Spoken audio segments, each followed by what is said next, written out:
কোলে ছাড়া সত্যি পারবা না না? হুম, নিচেই শুলে কি হচ্ছে? হুম, কি বলো চিন্টু? আমার কাছে থাকে নাই, আমার লিপির ভিতর থাকে নাও, উঠে যায়। কোলে নিচে এই জায়গা কম্বলে শোয়ালাম, শোবে না, কোলে উঠে হচ্ছে। আমি বিড়ি বানবো। ভাই তুই আমার কাছে থাকলি না কেন? হ্যাঁ, আমি তোর এত যত্ন করে আমার পেটের উপরে রাখি।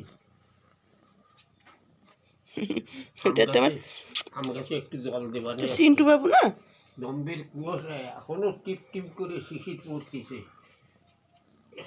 ও চিন্টু, পায়খানায় যাচ্ছি না। চিন্টু, ও চিন্টু, চিন্টু রে, আমি বলেছিলাম ডাক শুনলি হবে? নামো। গরমেরটা কিছু নেছে।